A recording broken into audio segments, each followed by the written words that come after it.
ने ड्रोन से उड़ाया नेतन्याहू का मिलिट्री बेस।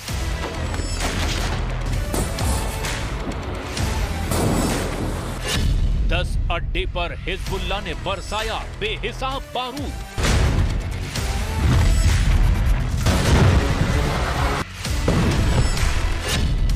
लाल सागर में हूथी विद्रोहियों ने उठाई बारूदी सुनामी।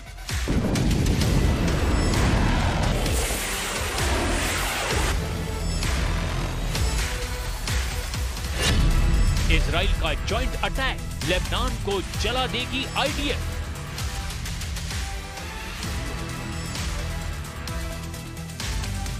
गाजा से ज्यादा बारूद लेबनान में बरसने लगा है। इजराइल और हिजबुल्लाह लड़ाकों में भीषण मारकाट शुरू हो गई है।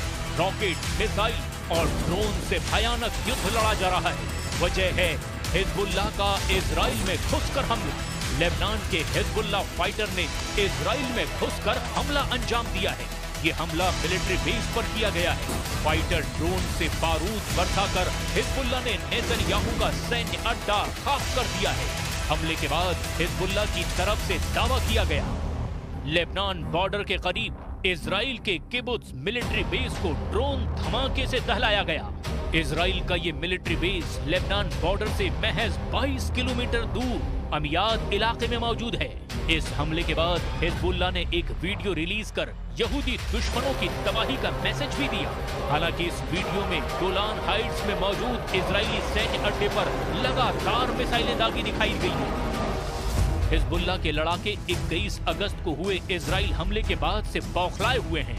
हिजबुल्लाह के सरगना नसरल्लाह ने हर हाल में इजराइल से खलील अल मकदाह की मौत का बदला लेने का ऑर्डर दे दिया है। अल मकदाह हमास का कमांडर था जिसे इजराइल ने ड्रोन धमाके से उड़ा दिया। अल मकदाह को ऐसी मौत दी गई जिससे हिजबुल्लाह तिलमिला उठा है। बुधवार की दोपहर लेबनान के सिडोन शहर में अल मकदाह गाड़ी से सफर कर रहा था और लेबनान में हिजबुल्लाह लड़ाकों की पहरेदारी में अल मकदाह हर बात से बेफिक्र था। लेकिन सिडोन शहर में भारी ट्रैफिक के बीच अचानक गाड़ी जोरदार धमाके से उड़ा दी गई। जिस गाड़ी में धमाका हुआ उसमें हमास के अल अक्सा शहीद ब्रिगेड का कमांडर खलील अल मकदाह मौजूद था। खलील अल मकदाह लेबनान में अपने भाई मुनीर अल मकदाह से मिलने के लिए पहुंचा था। मुनीर अल मकदाह ईरान के रिवोल्यूशनरी गार्ड्स का खास एजेंट के तौर पर कुख्यात है। लेबनान में दोनों भाई इजराइल के खिलाफ बड़े हमले की प्लानिंग करने वाले थे, जिसकी भनक लगते ही इजराइल ने मकदाह ब्रदर के सफाई का इंतजाम कर दिया। खलील और मुनीर अल मकदाह दोनों ईरानी रिवोल्यूशनरी गार्ड्स की मदद से हमास, हिजबुल्लाह और हूथियों का फंडिंग नेटवर्क संभाल रहे थे। दोनों भाई इजराइल पर हमले की प्लानिंग से लेकर हाईटेक हथियारों का बंदोबस्त भी सभी विद्रोही लड़ाकी गुटों के लिए कर रहे थे। आईडीएफ ने मकदाह भाइयों की कारस्तानी का पता मार्च 2024 में ही लगा लिया था। तब से ये दोनों इजराइल की हिट लिस्ट में टॉप पर थे, जिनमें से खलील को इजराइल ने खल्लास कर दिया और इसके बाद हिजबुल्लाह, हूथी और हमास तीनों ग्रुप एक साथ इजराइल पर टूट पड़े हैं। नेतन्याहू से बदला लेने के लिए हिजबुल्लाह फाइटर जहां इजराइल में घुसकर अंधाधुंध रॉकेट दाग रहे हैं, वहीं हूथी विद्रोहियों ने लाल सागर में कोहराम मचा रखा है। लाल सागर में ग्रीस के आयरन टैंक को मिसाइल धमाके से धुआं कर दिया गया। लाल सागर में एक बोट पर सवार होकर आए हमलावरों ने ऑयल टैंकर पर नजदीक से फायरिंग की। इस फायरिंग में टैंकर में आग लग गई, जिसमें थोड़ी ही देर बाद टैंकर पर दनादन 4 ड्रोन से दागी गई मिसाइल टकराई। हमला यमन के बंदरगाह शहर होदेदा से 140 किलोमीटर दूर समुद्र में हुआ। ग्रीस के जहाजरानी मंत्रालय ने टैंकर का नाम सोनियन बताया है, जिसके चालक दल में 25 लोग थे और ये इराक से साइप्रस जा रहा था। जिस समुद्री मार्ग पर यह हमला हुआ वो दुनिया का सबसे बिजी सी रूट है। लाल सागर में ऑयल टैंकर पर हमले के आरोप हूथी विद्रोहियों पर लगे हैं। हालांकि हूथी लड़ाकों ने अब तक इस पर कोई बयान जारी नहीं किया है। उधर हमले के बाद फ्रांस ने 29 लोगों को बचाने का मिशन शुरू कर दिया। फ्रांस ने अपने डिस्ट्रॉयर से लाल सागर में ड्रोन और बम से लदी एक बोट को भी बर्बाद करने का ऐलान किया है। लाल सागर में बड़े हमले का अलर्ट ब्रिटिश नेवी की तरफ से भी जारी किया गया है। $1 ट्रिलियन के कारोबारी रूट को हूथी और हिजबुल्लाह लड़ाके दहलाकर अमेरिका और पश्चिमी देशों से बदला ले रहे हैं।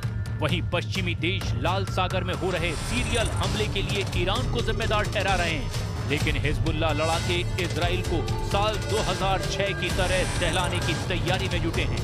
हसन नसरल्लाह इजराइल से कई हिसाब चुकाने की फिराक में है। इस बार हिजबुल्लाह के पास ईरान की मिसाइलों का भी अच्छा खासा बैकअप है। लेबनान के हिजबुल्लाह लड़ाके दुनिया के सबसे शक्तिशाली गैर सरकारी गुट हैं, जिनके पास लॉन्ग रेंज रॉकेट और हाईटेक ड्रोन जैसे हथियार हैं।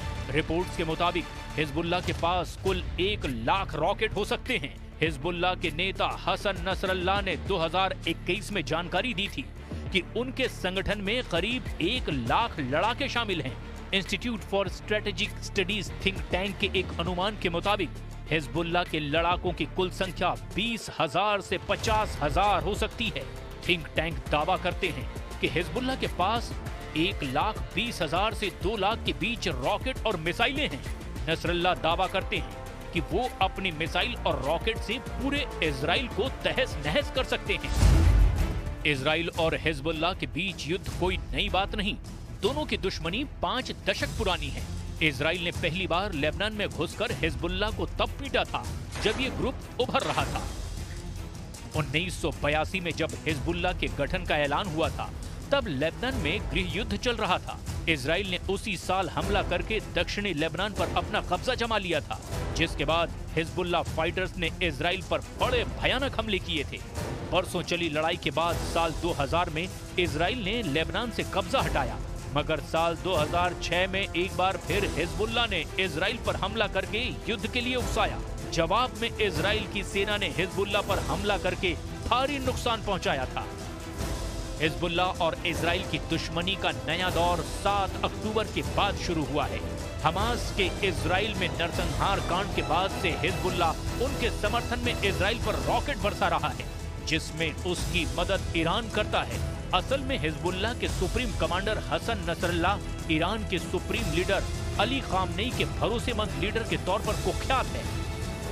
शेख हसन नसरल्लाह साल 1992 से हिजबुल्लाह के सुप्रीम लीडर हैं।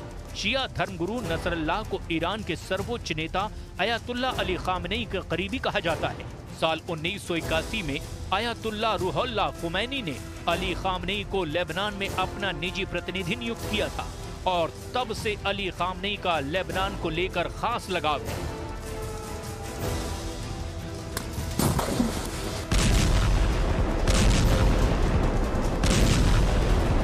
इजराइल से दुश्मनी भी हिजबुल्लाह और ईरान में दोस्ती की सबसे बड़ी वजह है।